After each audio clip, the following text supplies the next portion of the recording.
السلام علیکم و رحمت الله و برکاته. دوستان عزیز، تماشابینان گرامی، و امروز شنبه است. من با شما هستم سلیم سلطانزاده در کانال مربوط به پیمان ملی تاجیکستان پیمان لایف در برنامه 60 دقیقه پلوس. امیدوارم که همگی خوب و سلامت هستید. خیلی خرسندم که باز به دیدار دیگر رسیدیم و ما در مهمانی شما و شما نیز در مهمانی ما هستید. دوستان عزیز، پدر و مادران گرامی، خواهران و برادران بینایت مهربان، امروز میخواهم با شما یک موضوعی را صحبت کنیم که چند گذشته ما با آن بند بودیم و سبب شده بود که این برنامه ما برنامه 60 دقیقه روی افر نبرامدن و آن هم باشد وابسته به کنفرانسی ورشاوا یا چه که نشست سازمان امنیت و همکاری در اروپا که در شهر ورشاوا پایتخت لهستان در دوام 2 هفته گذشت، یعنی از 31 سپتامبر، یعنی از آخران روز سپتامبر آغاز شد تا 11 اکتبر طول کشید و در دوام 2 هفته در آن شهر، در آن مجلسگاه صحبت‌های گفته شدند، حرف‌های گفته شدند که باید که گفته می‌شدند و جامعه جهانی، برای جامعه جهانی این نشست‌ها خیلی مهم هستند. و من دوستان، شما خیلی خوب بدونید که نشست ورشاوا خودش چی است. نشست ورشاوا را سالانه یک مرتبه سازمان امنیت و همکاری در اروپا برگزار میکند. درباره چینک‌های انسانی میگه، یعنی برای اون ارزش‌هایی که برای انسان و شخصیت انسان وابستگی دارن و خیلی مهمن، به مثل آزادی بیان، آزادی عقیده، اقلیت‌های مذهبی، اقلیت‌های ملی، یا میگیریم استقلالیت و ولایت قانون و عموما دموکراسی، مردم سالاری و هر چیزی که به حیات انسان در یک جامعه امروزه وابستگی دارد. درباره همین موضوعها صحبت می شود، صحبت شده گذشت. عموما خودی این سازمان، یعنی سازمان ساحه، سازمان امنیت و همکاری در اروپا چی است؟ این سازمان حالا زمان تأسیس داده شده بود که اون وقت تاجیکستان استقلالیت نداشت و یک کشوری بود با نام شوروی و شوروی با کشورهای اروپایی این را تشکیل کرده بودند سال 1975 در هلسینکی و اون وقت کنفرانسی مثل کنفرانس هلسینکی نام داشت و بعدا تا وقتی که شوروی برهم خورد، کشورهایی که وارد شوروی بودند، همون 15 جمهوری که وارد شوروی بودند، آنها آمدن شدن وارد اعضای همین سازمان، یعنی سازمان امنیت و همکاری در اروپا که تاجیکستان هم وارد همین سازمان هست. در این سازمان 57 کشور دنیا اعضا هستند، 57 کشور دنیا اعضا هستند و آنها هر یک تشان نماینده خاص خود را دارند، نماینده دائمی خود را دارند و طبیعی است که خود همین سازمان نیست در همین کشورها نمایندگی دفتر یا دفتر برنامه‌های خود را دارد، چه که در دوشنبه نیست از همین سازمان ولی میگیم که OBSE نمایندگی خودش، دفتر خودش را دارد. این سازمان در کشورهای اعضا، در کشورهای عضو، در مثال تاجیکستان میاریم، از روی چند لایحه کار میکند، مبلغ گذاری میکند، کمک میکند، انتخابات ها را نظارت میکند، برای تقویت بخشیدن کار سرحد کمک میکند، در بعضی مسئله های گومانیتری کمک میکند.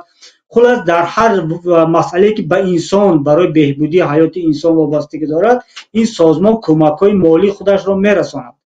و طرف دیگر هم این است که فرضاً کشورها وقتی میخواهند، فرضاً میگیریم یکی از کشورهای اروپایی میخواهد با کشوری مثل تاجیکستان همکاری کرده باشد، همکاری کند، پیش از آن که وارد همکاری شود یک بار از نگاه همین سازمان، یعنی سازمان امنیت و همکاری در اروپا، نگاه میکند که درباره تاجیکستان چه حرفهایی گفته شده است و چه نظری دارد این سازمان.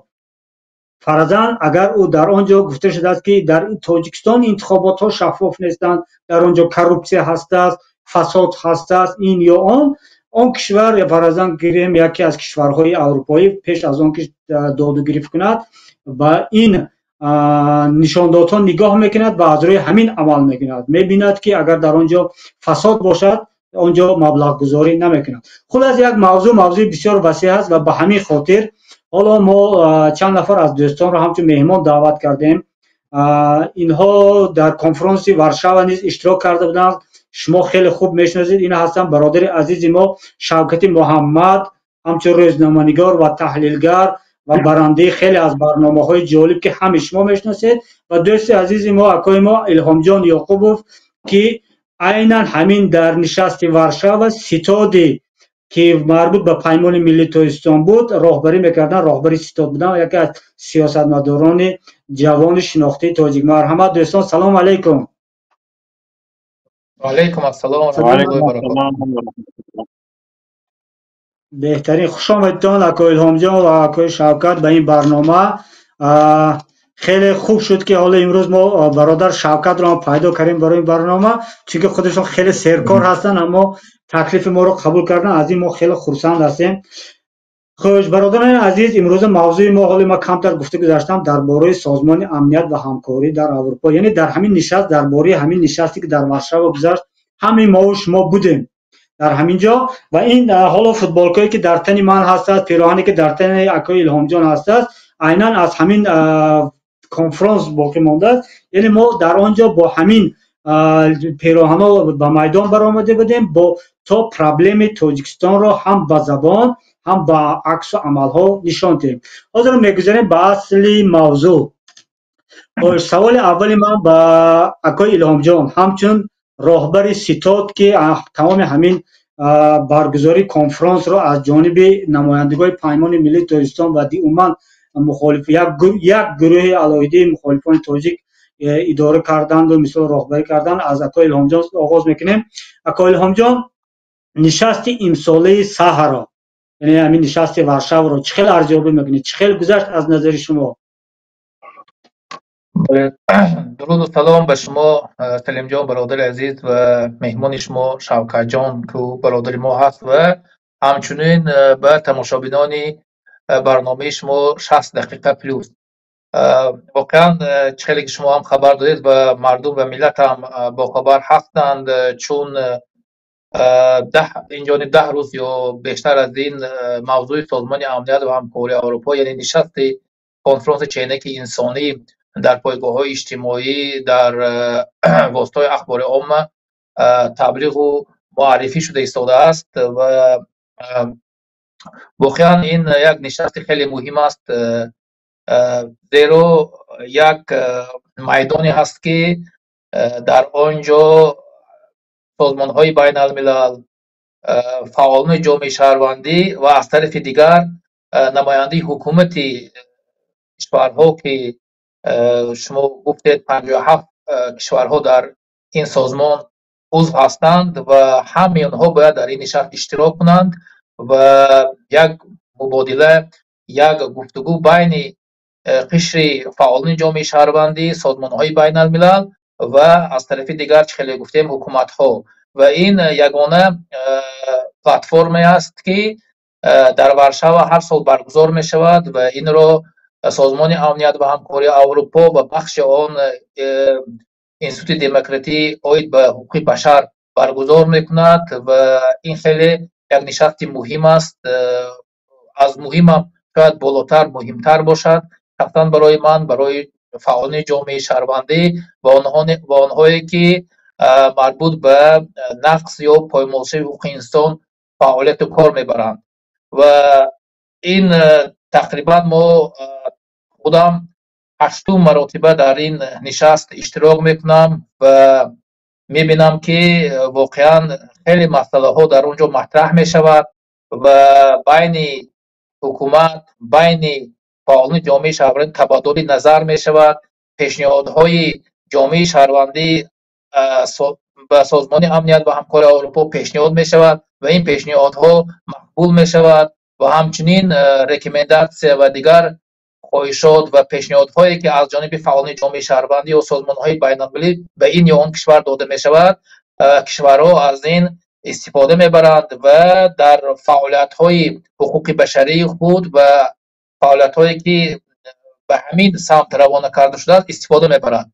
یعنی مقصد از این است که دو طرف باید مبادله نظر کنند، بحث ها باشد و باعث افسوس است که این سال حکومت جمهوری تاجیکستان مثل سالهای گذشته 3 سال این جانب که حکومت جمهوری تاجیکستان اشتراک نمیکنند از این بحث ها بی‌نصیب مانده است و این هم سبب ها البته دارد، شاید در سوال های دیگری شما در این مسئله هم باشد و در اونجا ما فعالانه اشتراک کردیم چون بودن ما خیلی مهم بود و نه تنها در اونجا ما اون پیشنهادهای خودمان را به سازمان امنیت و همکاری اروپا با دیگر مقامات های مربوط و سازمان های بین الملل گفتیم، بلکه با تمام نمایندهایی که ما میخواستیم با آنها واخوری انجام دادیم و تمام مشکلات هایی که مربوط به نقض یا پایمالشوی حقوق انسان در تاجیکستان بود که همه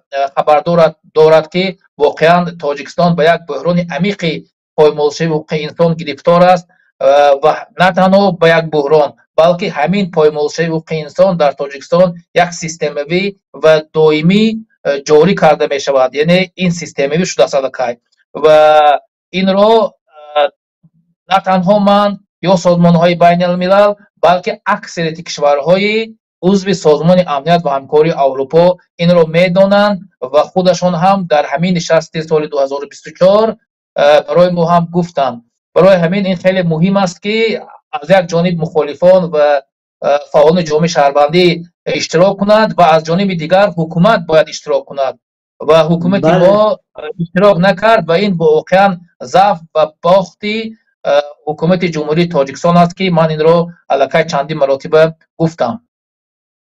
سلامت باشید اکایلام جان. بله حالا صحبت بعدی ما درباره همین می شود.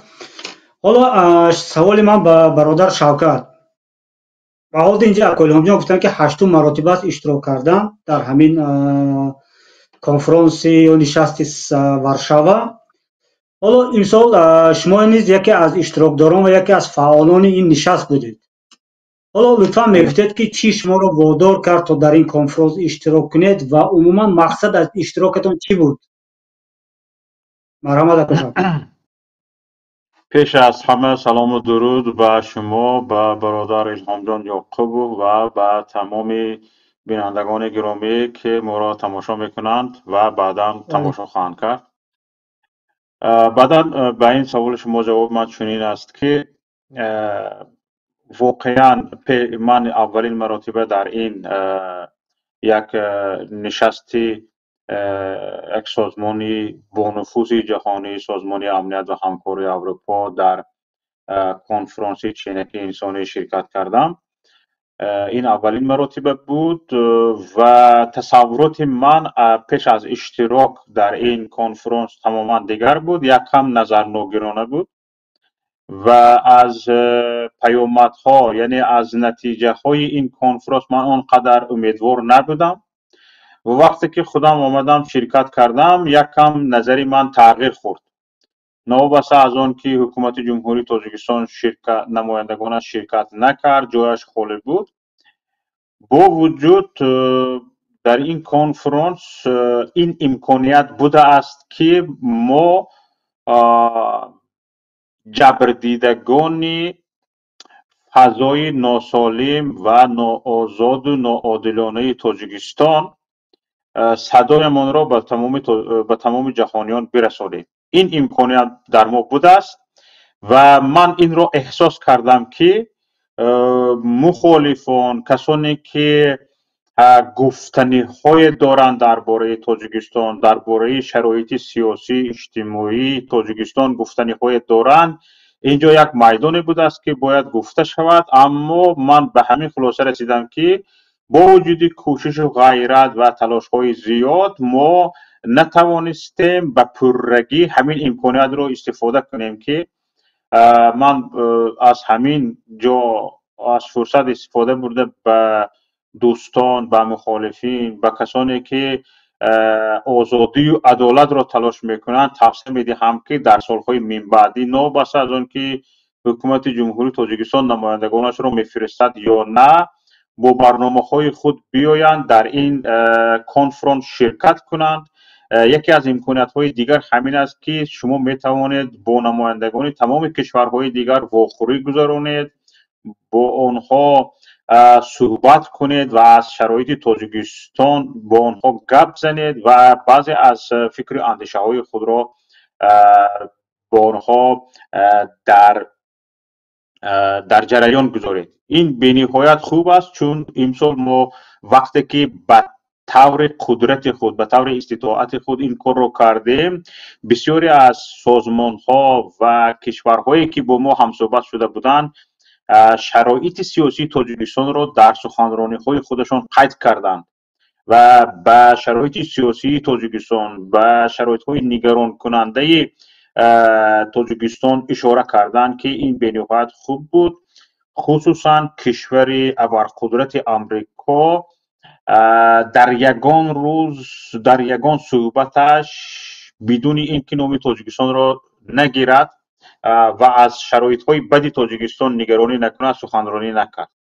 یعنی در همه سخنرانی هایش به شرایط بد سیاسی و اجتماعی تاجیکستان اشاره کرد، به جبر و ظلم، به شرایط های زندانیان سیاسی، به حقوق ویران کنی ها، حقوق پایمال کنی ها اشاره کرد که به نهایت خوب بود و یعنی می شود گفت که این یک میدانی است که ما می توانیم از این فرصت استفاده کرده دودمان را به جهانیان برسانیم. حالا این برنامه های ما که مثلا ما خودی ها گوش میکنیم، خودی ها میشنویم و یک چند کارشناس های خودی میشنوند، در آنجا ما فرصت داریم که صدایمان را به تمام کارشناسان جهانی، سازمان های دفاع حقوق بشر و نمایندگان تمام حکومت های جهان، یعنی کشورهای جهان برسانیم.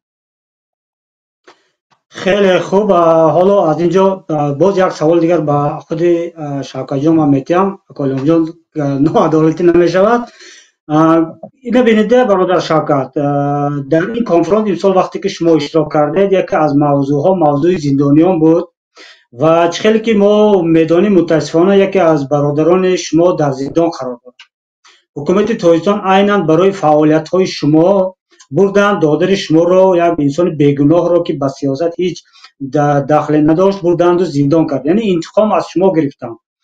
یعنی خواست حکومت با این راهش خواست دهان شما را بندد، صدای شما را بندد، پیش راهی مبارزه شما را گیرد، اما شما رفتید مبارزه خودتان را در میدان های بین المللی راه اندازی کردید که خیلی شایسته تحسین است و از همینجا از منبر استفاده برده من به شما اولا میخواهم که مثل یک همدرد باشم چون دادرتان در زندان است و دومش یک افتخارم کنم که با چنون افراد مثل شما در یک صف هستم چون مبارزه شما در این میدان واقعا نظررس و واقعا فعالانه بود. سلامت باشید. حالا با همین اگر گفتنی یگان چیز میگفتنی باشد مرحمت، بعد نباشد سوال با کل انجام میتیم. بسیار خوب دوست گرامی، از سنه 1 اکتبر سال 2023 به هممون معلوم است که برادر من گم شد. بعد از اون که از روسیه به تاجیکستان استرداد شد، برادرم شریپوف اصل‌الدین که سال تولدش 1987 است، صاحب 3 فرزند است و فرزندانش در روسیه هستند. حالا وقتی که از روسیه سنه 1 اکتبر سال 2023 به تاجیکستان استرداد شد، با همین ناپدید شد، گم شد، در کجا بودنش معلوم نیست و چند خویش و تباری که او را جستجو کردند آنها را حکومت تاجیکستان یعنی مقامات های قدرتی تاجیکستان تهدید کردند که اگر یک بار دیگه شما همین نفر را کاپ کرده بیایید، شما را نیز ما همچون همکار همدستی همین نفر شما را هم زندان میکنیم. بعد از آن این نفرانی که دادرم را میکافتند، خویش و تبارانی که او را جستجو داشتند، میترسند تاجیکستان را ترک میکنند و دوام این 1 سال زیادتر از دادرم حالا هم کسی خبر نگرفته است، کسی در کجا بودنش را نمیدانست. بعد از همین جلسه یعنی نشست سازمان امنیت و همکاری اروپا در ورشو از دادرم نشان پیدا شد، یعنی جای دادرم انیق شد و پیوندان الکی خبر دادند که در کجا بوده است یا اینکه پیشتر میدونستند پایبندانی به من نمیگفتند و یا اینکه بعد از نشستی سازمان امنیت و همکاری اروپا اجازه دادند که بگوید که من بدونم که دخترم در کجا است و دونسته شد که برادرم در کدام زندان بوده است. این خیلی یک خبر خوب برای ما بود. اولین برآمدی من هم در کنفرانس سازمان امنیت و همکاری اروپا درباره همین دخترم بود که با جرم من به خاطر فعالیت روزنامه‌نگاری من برای فعالیت‌های سیاسی من برادرم رو جزا دادن، یعنی مرا نتونستند برادرم رو جزا دادن. یک شخص بیگناه را که تماما فعالیت سیاسی نداشت، سیاست چی نمیفهمید، تماما اطراف سیاست سر کار نداشت، او رو بردن زندانش کردن. و حالا یکی از یعنی نتیجه هایی که از شرکت در کنفرانس گرفتم من، یعنی چه خیلی که نباشد هم معلومات درباره درگجا بودن دخترم پیدا شد. این خیلی برای من دستاورد بزرگ است که 1 سال بود من در این یعنی در حال نگرانی قرار داشتم. خداوند نگهبانش باشد، همه زندانیان را و زودتر آزادی را نصیب گرداند. اکای الهام جان، حالا میگذاریم به شما کن. در عاد صحبت در ابتدا شما گفتید که جانب تاجیکستان چند سال است که در این کنفرانس اشتراک نمیکند و سببش چی است که او اشتراک نکرد؟ در یکی از صحبت‌های شما آخران در رادیو آزادی در گپی آزاد خطا نکنم با سیف الله سفرов و یکی از تحلیلگران حکومتی صحبت داشته. سفرов میگوید که یکی از سبب‌هایش شاید که با یعنی مشکلات مالی باشد، با هواپیما نبرآمدن، این شد و شد، خلاص یک گپای است که گپای کوچگی. آیا واقعا تاجیکستان این اشتراک نکردن سببش در چی بود واقعا، که از نقطه نظر شما که چرا نمی بیاید در نزد دیگر جامعه جهانی حرفش رو گوید، هیچ نباشد از خودش دفاع کند؟ اینو ببینید که 57 کشور اعضا هست، تنها 3 کشور است که اینجا حضور نداشتن و دوی دیگر این روسیه و بلاروسی که خودشان اعلام کردن که نمی بیایم اشتراک نمیکنیم و تاجیکستان نه حرفی گفته است که از اشتراک نکردنش، نه یگان خبری داده است و نه آمد. سببش چی؟ هرسی موفق شد، شکست خورد، چی شد؟ بله، این خیلی سوال مهم است و این سوال هم خیلی که شما هم گفتید رادیو آزادی در یک صحبت هم از من و جناب سیف الله سفرov که حالا استاد دانشگاه هستند پرسیدند و اون کسان گفتند که شاید مسئله مالی باشد، شاید مسئله تکنیکی باشد، شاید اصلا مسئله سانکسی و این مسئله ها باشد. البته این از سوال گریختن بود، چون تاجیکستان نماینده دائمی خود را در سازمان امنیت و همکاری اروپا دارد که در شهر وین اتریش این قرارگاه سازمان امنیت و همکاری در آنجا قرار دارد و نماینده دائمی تاجیکستان در آنجا هست و آمدنش برای ورشو هیچ مشکلی ندارد و مسائل تکنیکی هم، یعنی در آنجا هم تمام اینفراستراکتورها، یعنی هم راه هوایی، راه نقلیات، راه آهن همه وجود دارد، موجود هست. این تنها اشتراک نکردنی حکومت جمهوری تاجیکستان از خود، اگر بگویم از خود راهبر دولت یا رئیس جمهوری تاجیکستان وابستگی دارد، چون واقعا رئیس جمهور در همین نشست های نقض حقوق انسان یا در مسائل های چنک های انسانی همیشه باخت دارد و سبب دیگر این است که واقعا حکومت جمهوری تاجیکستان تحمل، اگر بگویم حرف دیگر، حرف مخالف، حرف سازمان های بین الملل و فعالان جامعه شهروندی را ندارد. ببینید حکومت تاجیکستان عادت کرده است که همیشه در نشست ها خودش باشد، در یگان موضوع هایی که وابسته به حقوق انسان است، دادگاه هست، میخواهد که همیشه خودش باشد. در آنجایی که زورش میرسد همیشه خودش اشتراک میکند و فعالان جامعه شهروندی و دیگران را اجازت نمیدهد. ببینید در تاجیکستان همیشه زور دارد و حرف او زوری میکند. دادگاه های تاجیکستان به طرف مقابل برگزار می شود و اونا حرف خودشان رو میگویند. یعنی از اینجا معلوم است که حکومت تاجیکستان تحمل شنیدن حرف حقیقت و درست رو ندارند. و دوم این است که واقعا در این نشست که نشست خیلی مهم است و 10 روز این کنفرانس برگزار می شود. تا انجام این کنفرانس خلاصه در اونجا سوالهای وزمین می شود و خودی پایمالشوی حقوق انسان در تاجیکستان که سیستماتی و دائمی عملی می شود و جنایت های خیلی وزنی در تاجیکستان انجام می شود.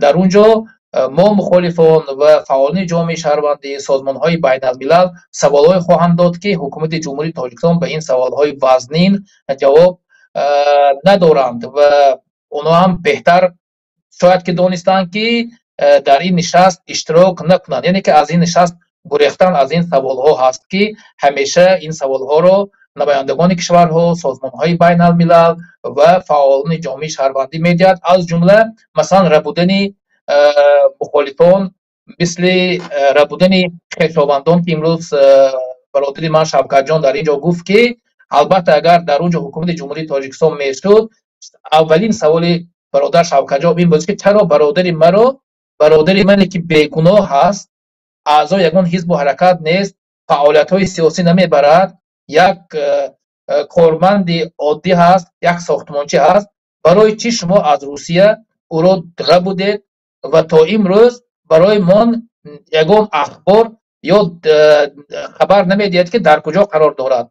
اولین سوال شوکت جان برای حکومت جمهوری تاجیکستان این بود. سوال دیگر مخالفان درباره ربوده شدن رهبران گروه 24 بود که البته آنها این سوال رو مطرح کردند به طرف نماینده ترکیه که اون هم جواب داده نتوانست و این قبیل سوال ها میشد مثل درباره فعالان جامعه شهروندی بدخشان، روشان و مر و درباره آزادی بیان. خلاصه این سوال های بود که حکومت جمهوری تاجیکستان به این سوال ها جواب داده نمیتوانست و از این خاطر اینها به اندیشه من فکر کردند که در اینجا اشتراک کردن به منفعت آنها نیست. و سوم این است که آنها همرأی خودشان را به روسیه نشان دادند، چون شما هم گفتید که در اونجا روسیه هم اشتراک نکرد و همرأی خود بودن با تجاوزگران،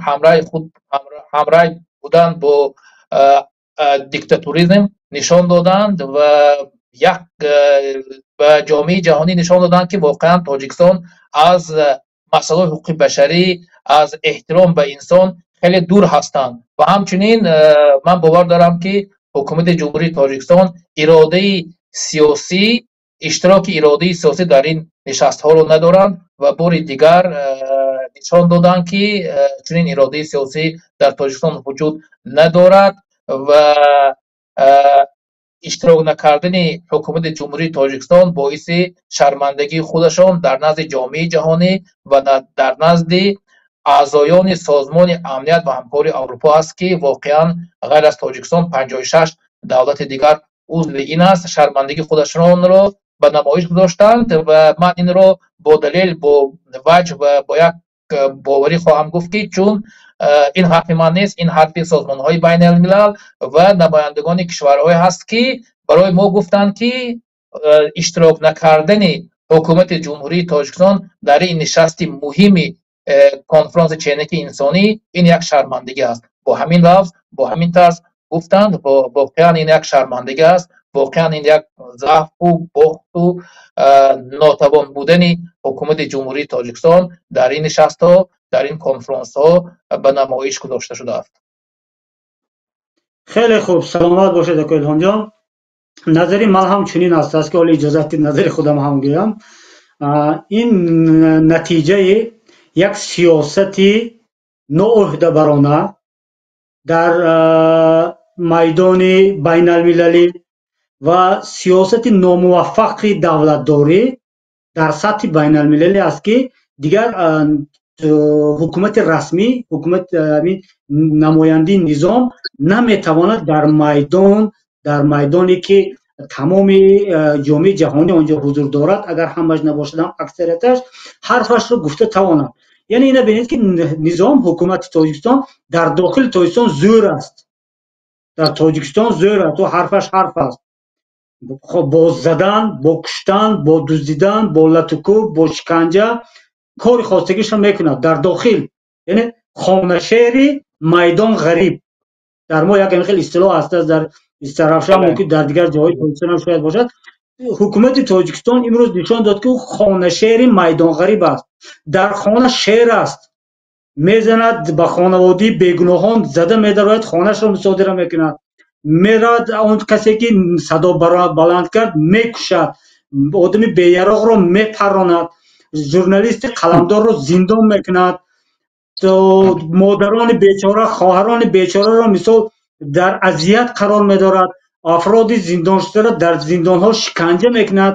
аммо дар майдон ки омад, дил гурдаи гап задан надорад.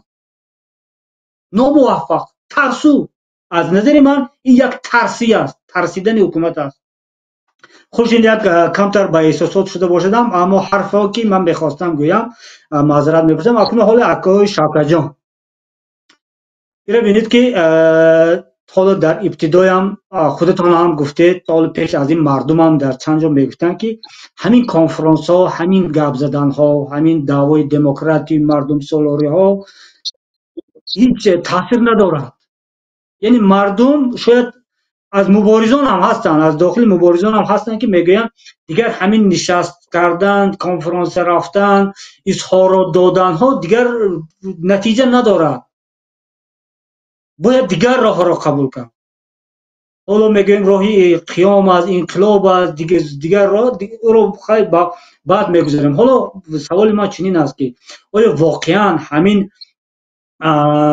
конферансҳо, ҳамин нишастҳо воқеан таъсир надорад ба ҳукумати Тоҷикистон? умуман ягон таъсир надорад? ҳоло шумо аз таъсираш гуфтед ки як хабар аз додаратон шунидед. ин ба як шахси шумо ки мисол тааллуқ дорад.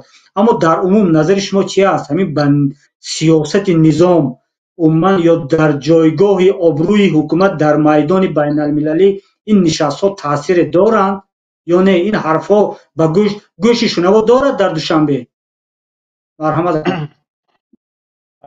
пеш аз ҳама бояд бигӯям ки ҳамин нишастҳои конференсии Созмони амният ва ҳамкории Аврупо ё ин ки нишастҳои дар фазои демократӣ, нишастҳои гуфтушунудҳои осоиштаро бе рангу нур кардан ва бенатиҷа нишон додан ин яке аз сиёсатҳои пешгирифтаи ҳукумати ҷумҳурии Тоҷикистон аст ва мутаассифона ин сиёсат дар дили мухолифин, дар дили муборизин ҳам ҷо гирифтааст ки умуман муборизин ба ин хулоса омада расидагӣ ҳастанд ки ҳамин нишастҳои демократӣ ва гуфтушунудҳои осоишта дигар натиҷа намедиҳад ва натиҷаи асосӣ ин яъне дар хушунат аст.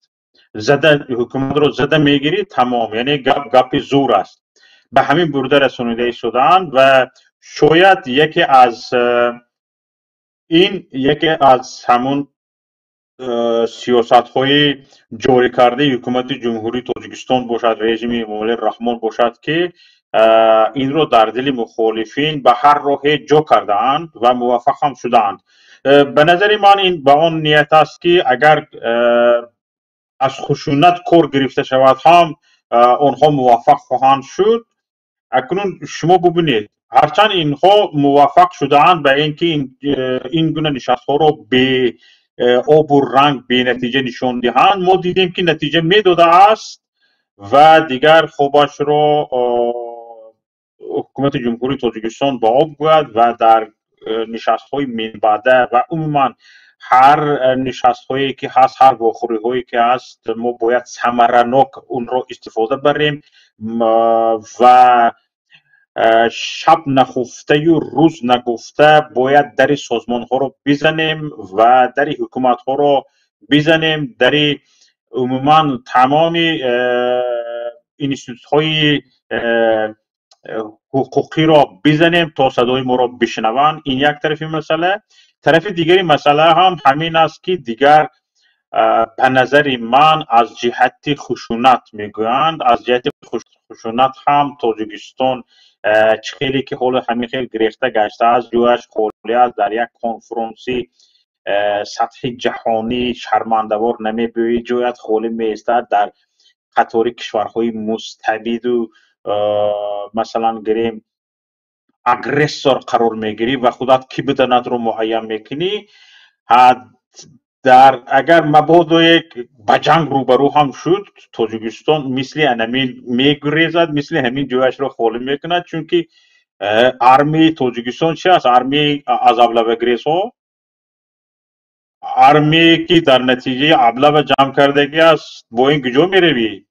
قدرت رو جمع کنه نمیخیر. امروز که در یک شرایط آسایشته، در یک گفتگوی آسایشته جای نشستت خالی میماند و میترسی، میهراسی، حتی از سخن میهراسی. تصور کن که به سوی تیر راست شد یا سلاح راست شد، کجا میگریزی؟ حالا واهمه ها تمام یک طرف، لیکن در یک فضای آسایشته، در یک گفتگوی آسایشته دل گرده نداری که با مخالف روبرو شوی. انکنون به خشونت تله میدهی که و همه به این باور میرسانی مخالفان رو که این گفتگوهای آسایشته نتیجه ندارد، هیچ چی نتیجه نمیدهد، همین خیلی به همین خلاصه رسانندگی هستی. اما تصور کن که در همین جا اقلا توانش رو نداری، قدرتش رو نداری که بشنوی، گپت رو بگوی، حرفت رو بگوی، متقاعد کنی، در آنجا با این با ارمی از ابله‌گریز چیکار میکنی؟ غم دیگران رو نه، غم خودت رو بخور. جای گریزت کجا باشد؟ هر کشوری که تو امروز در نظر داره که در روزی مبادا با آن کشور میگریزی، به حال خودش آواره است، به حال خودش مرغان هوا گریه کرده ایستاده است. مگرم خطای گریزی، خطای میگریزی، به جای گوشت خر گوشت تو رو استفاده میکنن. هوشیار باش. همین قدر گفتنی داشتم. بله، این حرفا واقعا تحکرسی یعنی منطق دارم. حالا اکا الهام جان اینجا یک سوال آمده است. سوال را قرائت میکنم، گوش کنید. روزهایی که جلسه سازمان امنیت و همکاری در اروپا در وارشاوا میگذشت، حکم سود در نسبت راهبر حرکت سیاسی گروه 24 سهراب ظفر و نماینده آن نسیم جان شریفов اعلان شد. یعنی آنها، یعنی حکومت، با این گونه حکم چی پیام به جامعه و سازمانهای بین المللی دادند؟ یعنی ما اینجا سازمان گذاشته شده است، یک کنفرانس گذاشته شده است، خود نماینده حکومت نیسته است، اما در تاجیکستان حکم مبارزان را برآورد، یعنی حکم سهراب ظفر و نسیم جان شریف را. این پیام است، این مسنجر است، مسنجر حکومت است. این چی گفتنی است با این حرف است؟ این نشانه سرکوب کردن مردم و ملت تاجیک با نام افراطگرایی و تروریسم است و در آنجا حکومت تاجیکستان به این سوال اگر از شما برگردیم و بعدم درباره سرکوب گپ زنیم، حکومت تاجیکستان بار دیگر به جامعه جهانی نشان داد که این نشست‌های حقوق انسانی و آن مسائلی که شما درباره حقوق انسان میگویید، برای ما هیچ از آن پروا نداریم. ما سرکوبی خودمان را انجام خواهیم داد و واقعا در تاجیکستان امروز سرکوبی با نام همین افراطگرایی، با نام همین دهشت افکنی به اوج اعلا رسیده است. ببینید حالا ژورنالیستان زیاده از 15 16 تا 20 ژورنالیستان معروف تاجیکستان به مثل عبدالله غربتی، دلیل امام علی، زلخی بیگ سید امینی، عبدالستار پیر محمد زاده، الفت خانم محمد شایب، خورشید فاضل و ده ها نفرهای دیگر با همین افراطگرایی و تروریسم سرکوب شده ایستاده است.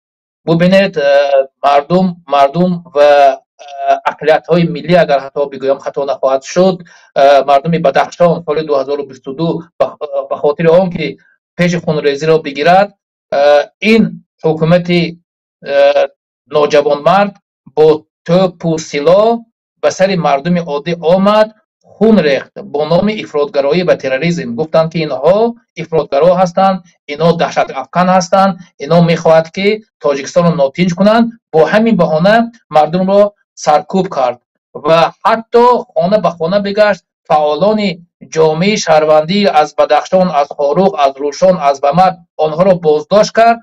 در مدت کوتاه‌ترین در 5 روز یا 6 روز در محکمه های سخت‌ترین و در دادگاه در پوشیده آنها را محکوم به زندان کرد. این سرکوبگری با نام افراطگرایی و تروریسم انجام شده است. ببینید ربوده شدن مخالفان ظفر سهراب، نسیم جان شریف و داملا نعیم جان سمیوف، پیشتر عزت امان، اینا 10 نفر فعالان جامعه شهروندی، مخالفین، راهبر گروه ها از کشورهای روسیه و ترکیه، در حالی که آنها یا شهروند یک کشور هستند یا پناهنده سیاسی هستند، آنها را با موافقه همین کشورهای مثل خودش ترکیه و روسیه و دیگرها با موافقه میرسند، آنها را میدوزدند و به تاجیکستان میبرند و به سالهای دراز زندانی میکنند، سرکوبی میکنند، یعنی نشان میدهند به جامعه جهانی که سرکوبگری ما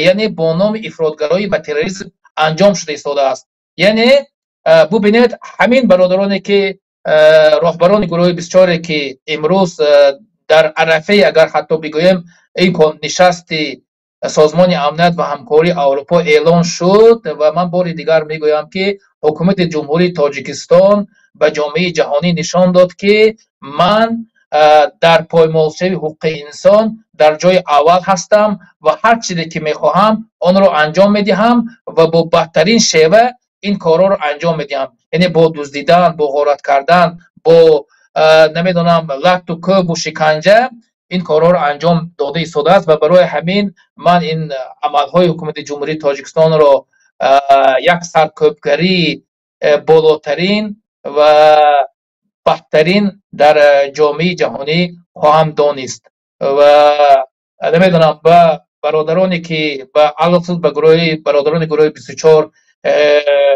خیلی هم باعث نمیدونم چه خیلی رو با یک طرز بگویم که واقعا یک درد و علم است که امروز راهبر آنها رو با این یک سال و یک نمیدونم با چه طرز بگویم، یعنی که خیلی با یک سال زیاد محکوم شدن همین ها رو خیلی یک باعث افسر، ولی من این کار رو محکوم خواهم کرد حکومت جمهوری تاجیکستان رو و از همه مردم و ملت تاجیکستان هم دعوت میکنم که تا پیش راه این نقص و پایمال‌شوی حقوق انسان در تاجیکستان گرفته شود. خیلی خوب است، سلامت باشید. برادر شوکت، اینا بینید نشست ها شده ایستادند، حرف ها گفته شدند، مرد در سطح بین المللی صدای یعنی همین مخالفان، من، شما، الهام جان، دیگر بچه های گروه 24، ادوکات های مستقل، خلاص افراد مخالفان تاجیک حرف دلشان را در میدان بین المللی گفتند. خب این گفتیم تاثیرهای خودش رو دارد. برای حالا وضع تغییر یافتنش من فکر میکنم که اینجا مردم هم باید کار کنند. در داخل چی کارها باید انجام داده شود تا وضع تغییر یابد؟ اونایی که در میدان گفته میشود گفتیم، اما این یک کاری تئوریتیکی گوییم، یعنی کاری که در میدان گفته میشد، اما در عملا چیکار باید کنیم؟ ما، شما، مردم در یک جگه چیکار باید کنیم تا وضع تغییر یابد؟ به نظر من حالا ما میگیم بیایید یک شویم، بیایید متحد شویم، به مثل همین بسیار شعارها داده می شود و نتیجه نمیدهد. برای متحد شدن آمادگی متحد شوی در کار، بدون اینکه شما نیاز به متحد شوی را احساس نکنید به این شعارپرتایی ها متحد شدن خیلی مشکل است. من برای چی گپ را از متحد شوی سر کردم؟ برای اون که در این باره گپ بسیار است لیکن نتیجه نمیده. چرا؟ برای اینکه ما در حالت انفرادی هم سستکار هستیم. یعنی چی؟ مایلش حاضر همین شب روز مردم تاجیکستان از حقوق دیگران دفاع نکنند، از حق دیگران مایلش گپ نزنند. هر یک کس به خودش وظیفه گذارد که از حق فردی خودش دفاع میکند. به هیچ یک دوپایه، به یک مخلوق دوپایه حق نمیدهد که حق او را پایمال کند، حق او را بگیرد و به حق او ظلم کند. اقلا تاجیکستانیان، مردم تاجیکستان امروز مایلش دیگران را حقوقشان را دفاع نکنید، اقلا حق خودتان را دفاع کردن را سر کنید، سرتان را بالا کنید. به هیچ کس حق ندهید که سر شما را خم کند، بالای شما داد زند، بالای شما گپ زند، بالای شما ناعدالتی کند.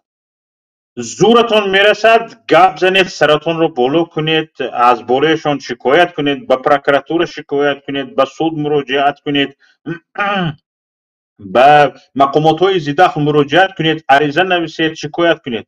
و وقتی که خلاصتان این شد که این چیزها نتیجه نمیده در داخل تاجیکستان، تن به مظلومیت ندهید، همچون مظلوم زندگی نکنید، همچون اون نفری که هر کس بالای شما مثلا گریم روا میداند و شما به این صبر کرده می استید، این نادرست است. نباید شما به هر جبر و ظلمی که بالایتان می شود صبر کنید. اگر از عهده حق و حقوق خودتان را دفاع کردن نبرآمدید، تاجیکستان را ترک کنید، برید از بیرون مبارزه برید، حق خودتان را از بیرون تلاش کنید. از حق هیچ کس گپ نزنید، از حق خودتان گپ زنید. این امکانیت به شما داده شده است. اگر عریضه شما را، عریضه‌ای که شما دادید، شکایتی که شما کردید به مقامات های ذی دخل شنیده نشد، برایید از بیرون. همین چخیلی که ما حاضر صحبت کرده ایستادیم، این امکانات برای شما فراهم آمده است. عصر 21 است. تلفنتان را گران کنید و یک مراجعت، یعنی سرکشات کنید، همه دلیل هایتان را گپ زنید. اگر این 10 میلیون اهالی تاجیکستان تقریبا زیاده از 4 میلیونش یعنی قابل مهنت باشند و حق انتخاب کردن، انتخاب شدن و حق عدالت تلاش کردن رو داشتگی باشند، اگر از 18 سال و بالا رو اگر حساب کنیم، تقریبا 4 میلیون، زیاده از 4 میلیون می شود. زیاده از 4 میلیون صدا میدانید تاجیکستان رو چیکار میکنه؟ 4 میلیون نه، اقلا 10,000 20,000 شوی. میدونید چه خیلی می شود؟ وضعیت چه خیلی تغییر مییابد؟ کسایی که میگوید به این گفتن نمیشد، این کارها گفته تمام شده، از گفتن به عمل گذاشتن در کار، از گفتن به عمل گذاشتن انا همین است. یعنی از گفتن نمیشد، شما ما رو غریب کردید. ما از حق خودمون دفاع کرده ایستادیم، حقمون رو تلاش کرده ایستادیم، درباره حقمون گفته ایستادیم، حق خودمون و حق شما برای در حق هیچ کس گپ نزنید، فقط در حق خودتون گپ زنید. ظلم هست، ناعدالتی هست، شکنجه وجود دارد. کدام یک دهه تاجیکستان بدون زندانی سیاسی است؟ حالا مایلش دهه تاجیکستان، یک بار حساب کنید کدام عائله تاجیکستان حالا بدون زندانی است؟ در یک اولاد مینیمم 1-2 نفر انسان زندانی است. شما تصور کنید کدام عائله تاجیکستان 5-6 نفر مهاجر ندارد؟ اینها همه ظلم نیست؟ ظلم است. ما را دربدر کردگی هستند، خاک بسر کردگی هستند، سرسان و سرگردان کردگی هستند. همه این باید گفته شود. شما در حق خودتان بگویید، عالم گلستان می شود. یعنی هر یک نفر امروز از حق خودش باید دفاع کردن را سر کند. یعنی زینه های اولین کار باید این باشد که ما ظلم بس گفتن رو در حق خودمون سر کنیم، به سرافکندگی سرخمی تن ندهیم. سلامت باشید. آباد باشید. حالا جای یک حدیث هم خوانده بودم که میگفت که ابدا بنفسی، که یعنی از خودت آغاز کن، از نفس خودت. یعنی همه عدالت خواهی هم از خودت آغاز کن. وقتی که به خودت عدالت رو برقرار کرده توانستی، بعد میتوانی درباره اطرافیانت فکر کنی. حالا واقعا درست که اگر هر یک نفر در حق خودش برای حق خودش تلاش کند، این خیلی پیشروی میشد. Акои Илҳомҷон, ира бинед ки аз як тараф ҳамин кишварҳои аврупоӣ ки ҳоло мисол чӣ мегӯем, яъне стандарти демократия мегӯему дигар мегӯем, аммо ҳамин кишварҳо ҳастанд ки боз дар маблағгузорӣ ба кишварҳои мисли Тоҷикистон ба низомҳои диктатурӣ мисли Эмомалӣ Раҳмон саҳм доранд. Яъне бинед ки яке аз барномаҳои Тоҷикистон реформаи вазорати корҳои дохила аст, реформаи милиса ба полис, яъне Тоҷикистон мехоҳад милисаро аз милиса ба полис гузаронад. ин нақша дорад ва айнан ҳамин созмони амният ва ҳамкории Аврупо маблағгузорӣ мекунад ҳамин реформаро. дар яке аз нишастҳо бо намояндагони кишварҳои ҳамин аврупоӣ ман гуфтам гӯш кунед бародар, яъне ҳамун дипломат, шумо маблағ метитон, гуфт мо чӣ кор карда метавонем кӯмак барои шумо. Ман гуфтам нигоҳ кун, пул нате, ба Тоҷикистон пул нате, ин мешавад кӯмакат ба мо. Гуфт чӣ хел? Ман гуфтам ту барои полиси Тоҷикистон пул метӣ то реформа шавад. Полиси Тоҷикистон мошин мехарад, дубинка мехарад, зиндонаш решоткаш бақувваттар мекунад, барои тазоҳуроту митингҳоро пешкардан техникаҳо мехарад, ба пули ту мехарад, ба ҳамун мошинҳое ки харид моро мебарад маҳкам мекунад, ба ҳамун дубинкаҳое ки ба пули ту харид моро мезанад, ба ҳамун зиндоне ки ба пули ту таъмир шуд моро бурда маҳкам мекунад ва ҳоказо ва ҳоказо. Яъне шумо ҳастед ки диктаторро бақувват карда истодед, далдорашро тез карда истодед. бас кунед ҳамин кӯмакҳоро. ва гуфт мантиқ аст, гапаш дуруст аст. ҳоло ин ҳамин савол ба шумо ки дар умум мо мухолифон алахусус паймони миллии Тоҷикистон, шумо яке аз муассисони паймони миллии Тоҷикистон ҳастед. дар ҳамин қазия, яъне кӯмак кардани кишварҳои аврупоӣ ва умуман иттиҳоди Аврупо ва худи созмони амният ва ҳамкорӣ дар Аврупо ба кишвари Тоҷикистон ба низоми диктатурӣ барои пешгириаш мо чӣ кор бояд кунем? Реалне ҳамин воқеан паймон хез заду ҳамин рӯз чӣ кор бояд кунад то ҳамин кӯмакҳо қатъ шаванд? оё ҳамин қатъ шудани кӯмакҳо ба манфиати мо аст ё бар зарири мардум аст? марҳамат аком. бале, ин яке аз барномаҳои созмони амният ва ҳамкори Аврупо ки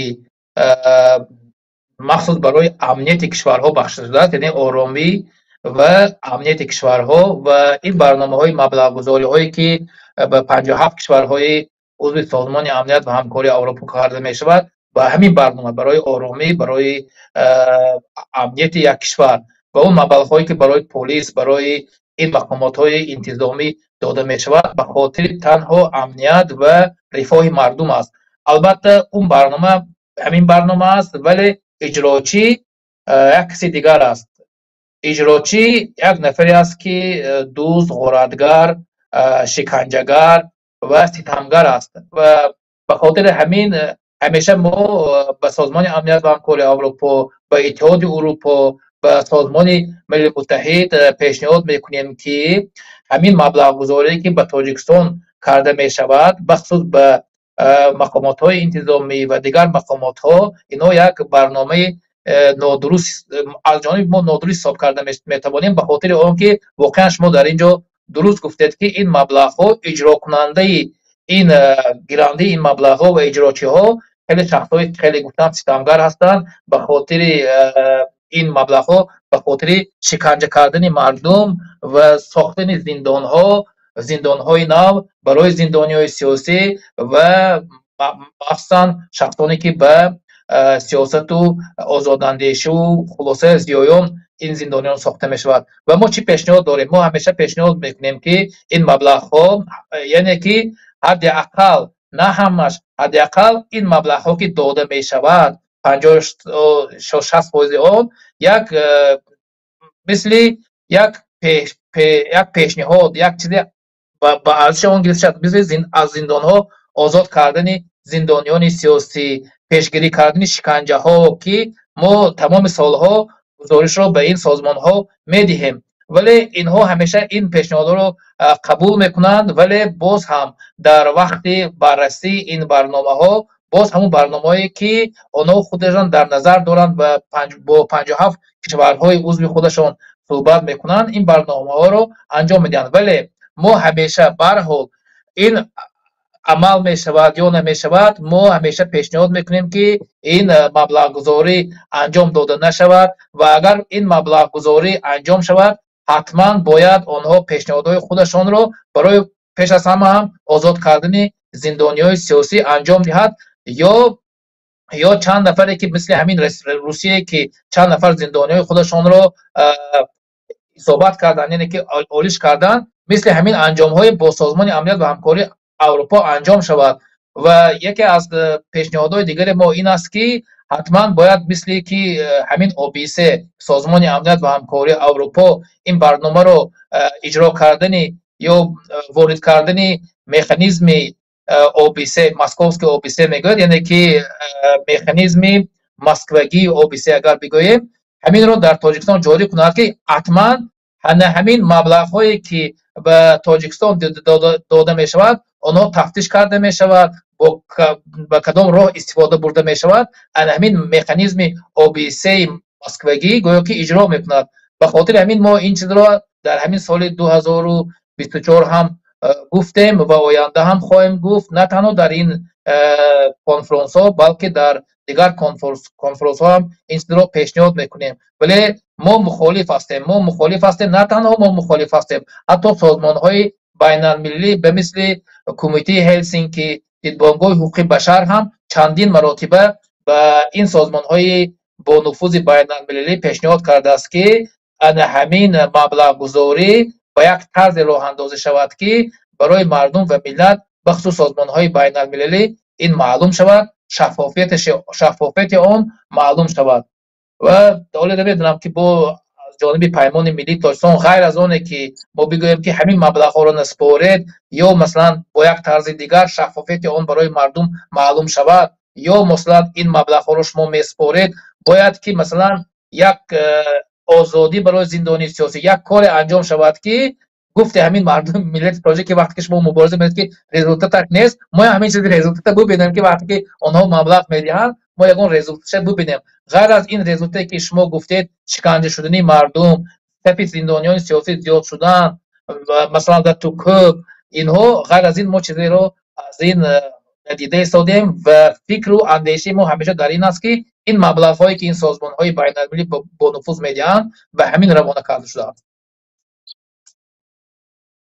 خیلی خوب، این موضوع کمتر روشن شد. یعنی بالا این باید که به نظر من پیمان ملی تاجیکستان با همکاری با دیگر اصحاب و حرکت های سیاسی واقعا کار کند. این یک مکانیزم تاثیر رساندن خیلی خوب است. اگر خطا نکنم اگر در خود همین پارلمان اتحاد اروپا یک قاعده دارد برای وارد کردن به بازار اتحاد اروپا کشورهای سیوم مثل تاجیکستان، برای که بازار اتحاد اروپا وارد شوند چند شرط دارد اتحاد اروپا.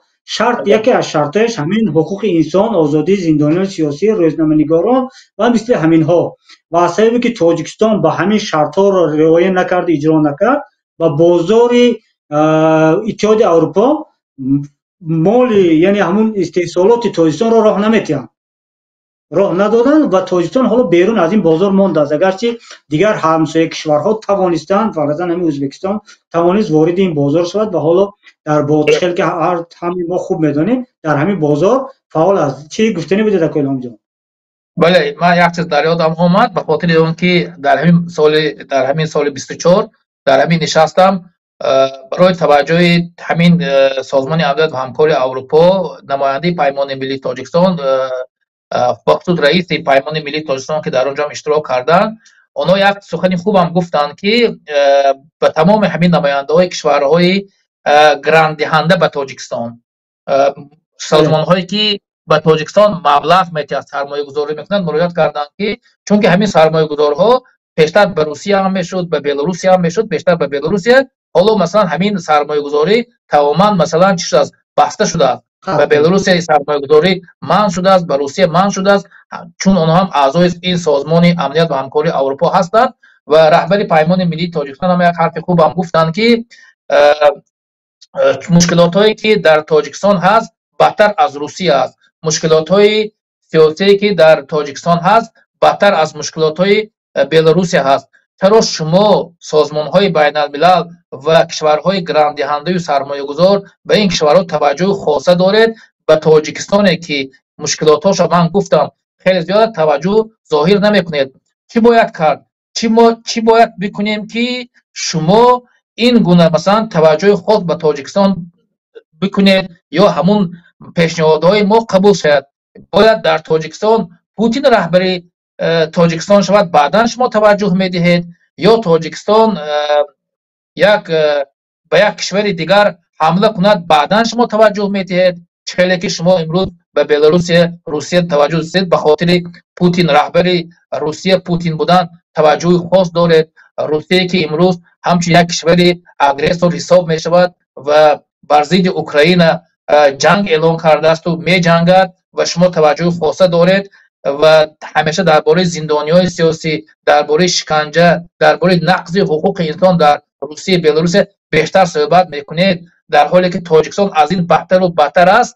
чаро шумо нигоҳ кунед, яъне ки бояд ҳамин корро анҷом шавад, яъне ки масалан раҳбари ӯ масалан Путин бошад раҳбари Тоҷикистон, ё масалан Тоҷикистон ягон кишвари таҷовузгару агрессор бошад, баъдан шумо нигоҳ медиҳед. воқеан як саволи мантиқӣ буд ва ман фикр мекунам ки оно таваҷҷӯҳи хеле ба ҳамин саволҳо агарчанд ки ҷавоб дода натавонистанд ё бо як шакли дипломатӣ ҷавоб дода бошанд ҳам, вале ман фикр мекунам ки хеле ҳамин ҳарфҳое ки мантиқӣ ба ҷои даркорӣ, ба нуқтаи даркорӣ рафта расид ва иншааллоҳ ман умедвор ҳастам ки як таваҷҷӯҳи хос на танҳо барои Тоҷикистон, ба худи Осиёи марказӣ, ба минтақаи мо хеле таваҷҷӯҳи хуб зоҳир хоҳад шуд ва ба хотири он ки ҳамин конфронсе ки соли 2024 дидам аз дигар конфронсҳо бо як чиз фарқ дошт, ба як чиз танҳо, яъне пештар дар бораи Тоҷикистон камтар суҳбат мешуд, дар бораи Ӯзбекистон камтар суҳбат мешуд,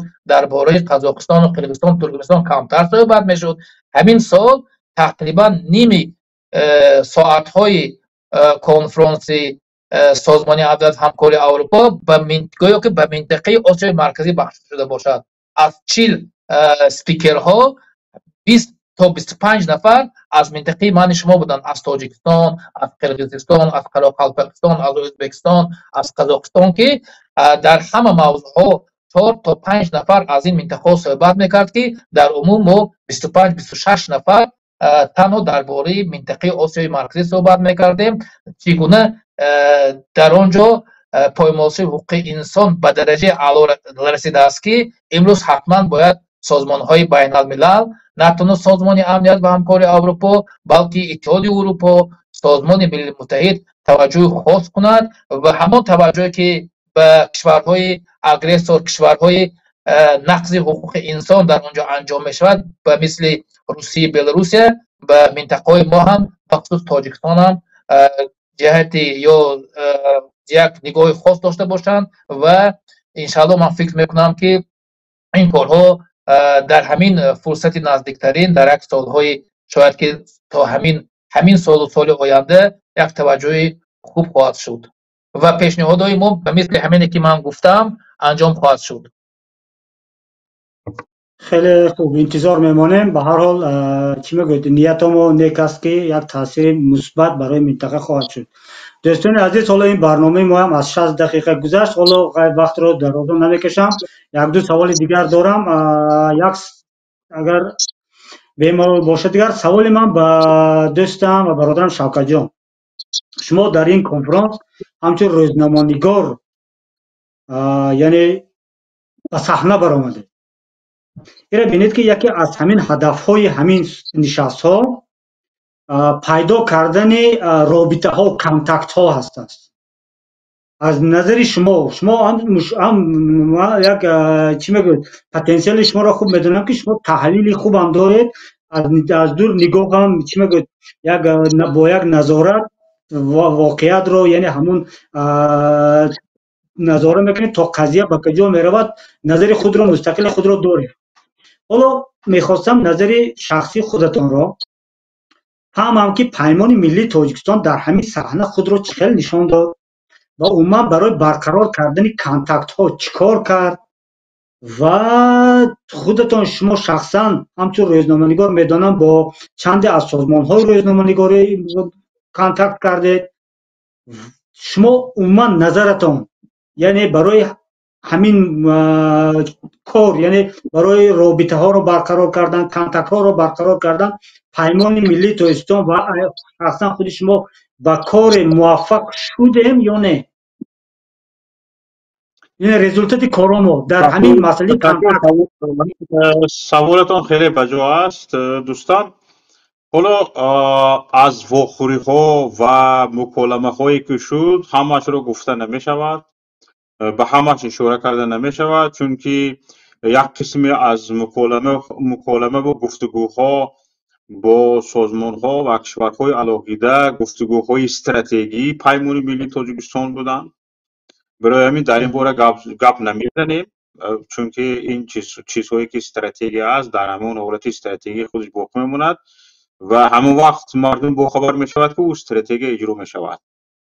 اما واخوری هایی که پیمان ملی تاجیکستان عموما مخالفین داشتن خیلی و خیلی پرحاصل بود و من که یکم مراتب شرکت میکردم شاید از این بهترهایش و بیشترهایش شده گذشته باشد، لیکن همین واخوری ها خیلی مرا به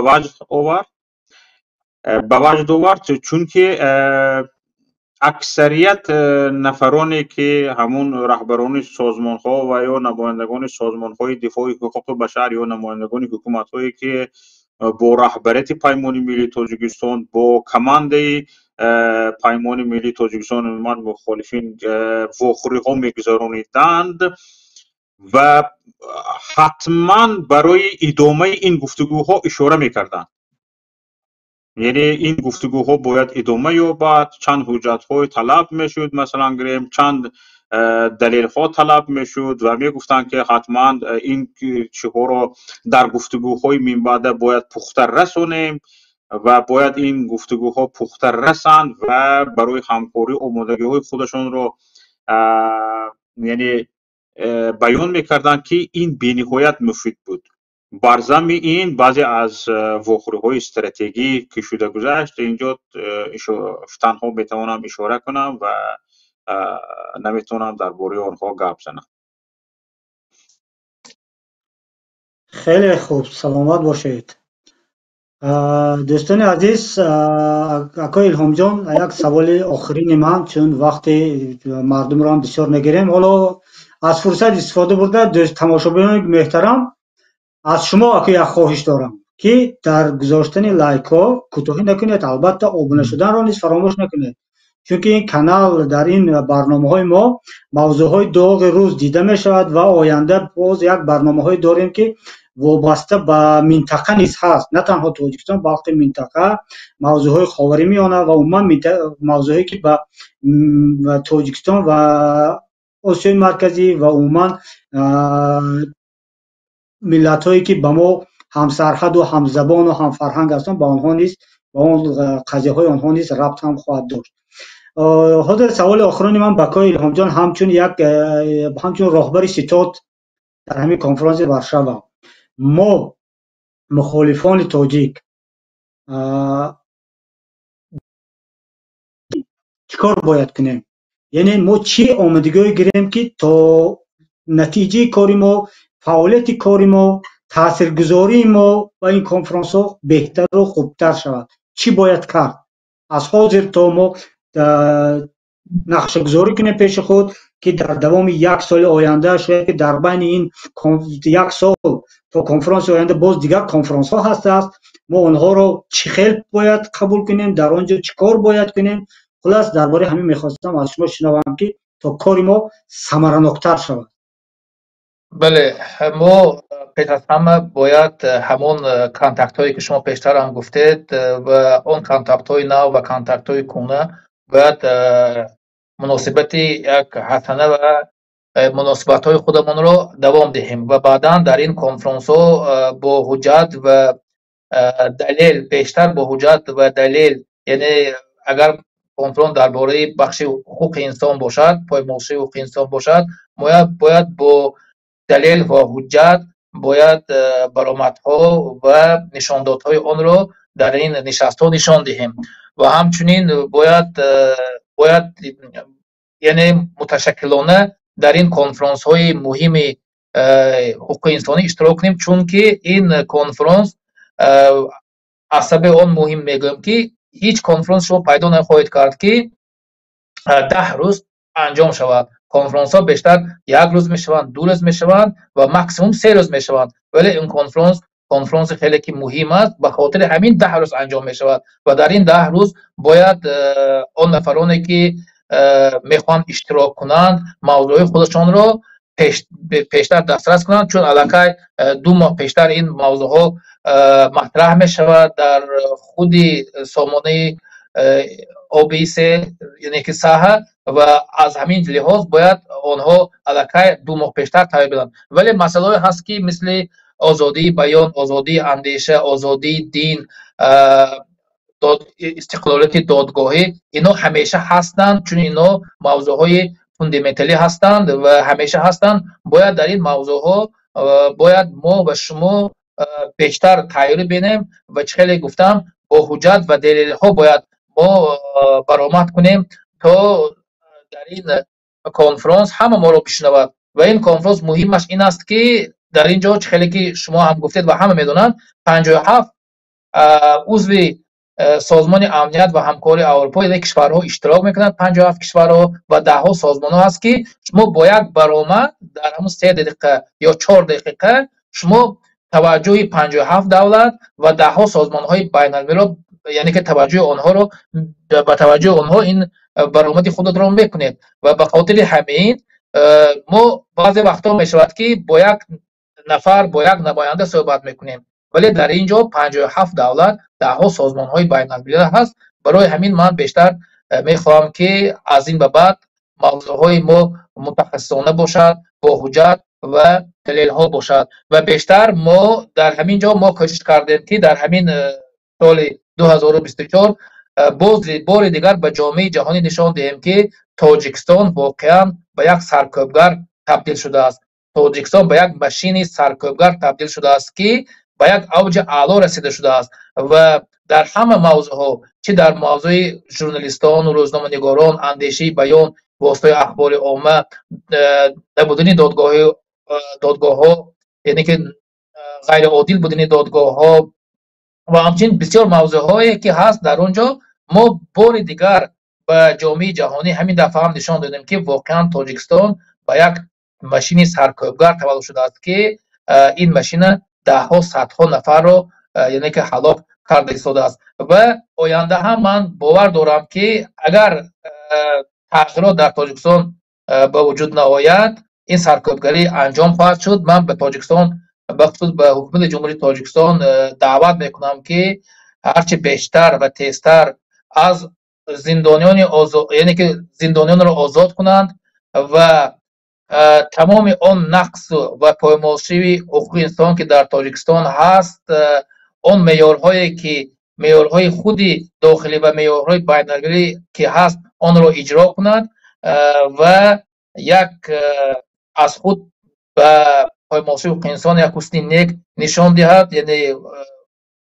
یعنی که پایمالشوی حقوق انسان را تماما محو کند. من نمیدونم با کدام طرز گفتن در کار است، ولی به هر حال در این کنفرانس گفتیم و آینده هم خواهیم گفت و با یک کماند انشالله فکر میکنم که خوبتر و بهتر در این کنفرانس ها اشتراک خواهیم کرد و یک کنفرانس دیگر هم با دکابر خواهد شد به همین بخش آسیای مرکزی و حقوق انسان بخش شده است. در اونجا هم من فکر میکنم که چند نفر از برادران پیمان ملی تاجیکستان یا نمایندگان پیمان ملی تاجیکستان اشتراک خواهد کرد. تشکر. بهترین خیلی خوب. برادر شوکت اگر گفتنی باشد مرحمت، چون همه را گفتیم انشالله باز در برنامه دیگر دوامش رو میگیم، خدا خواهد نصیب باشد انشالله. فقط به همین اشاره کرده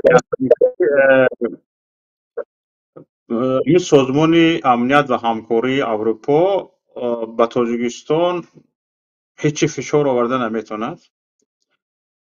چونکه چه خیلی که همین یعنی بی‌طرفیش رو رعایت میکند، ما مخالفین رو هم نو باسته از اون که گپی تاجیکستان رو گوش کند، ناراضگی تاجیکستان اهمیت دهد، یعنی ما هم میدان میدهد که ما هم شرکت کنیم. این یعنی رعایت قاعده های خودی سازمان امنیت و همکاری اروپا است. بنابر این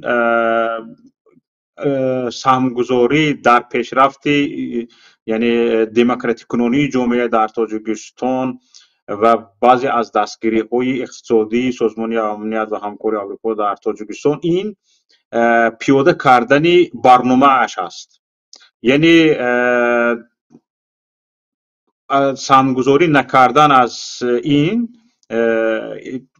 رعایت نکردن برنامه هایش می شود، یعنی ترک کردن برنامه هایش محسوب می شود. برای همین سازمان امنیت و همکاری اروپا نمی تواند از دستگیری تاجیکستان دست کشد یا دستگیری هایش را کم کند، چونکه دستگیری هایش را کم کرد یا دست کشید این از پیاده کردن برنامه هایش دست کشیدن محسوب می شود. یا اینکه ما رو به گپ تاجیکستان گوش کرد و ما رو یعنی جامعه شهروندی رو به کنفرانس هایش دعوت نکرد، این هم می شود یعنی در عهده‌داری های خودش باقی نماندن، رعایت نکردن عهده‌داری های خودش، رعایت نکردن یعنی پرینسیپ های بی‌طرفی خودش می شود.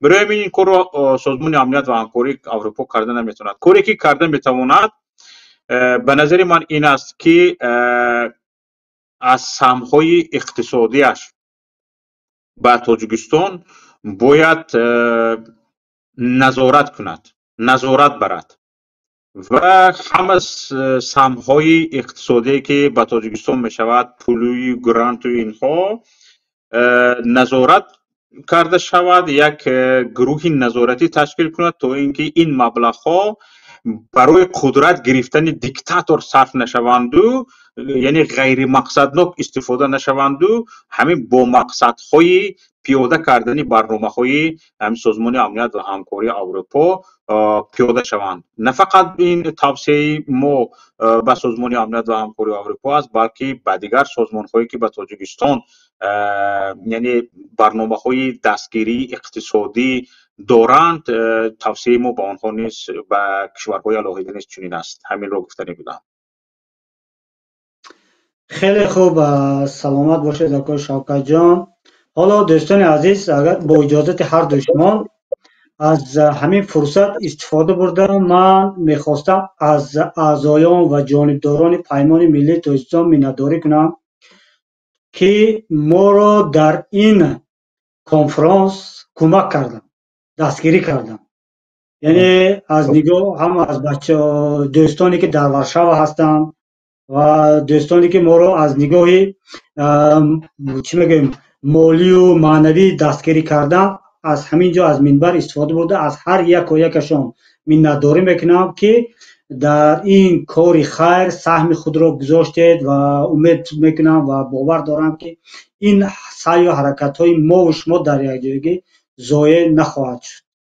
از هر دو شما اکاها، دوستا، برادران منتدارم برای تکلیف ما را قبول کردگیتان، خوش آمدیتان، نور آوردیتان بودن با شما در یک صف. واقعا میگویم، همین صادقانه دست بالای دل گذاشته میگویم، جای افتخار است.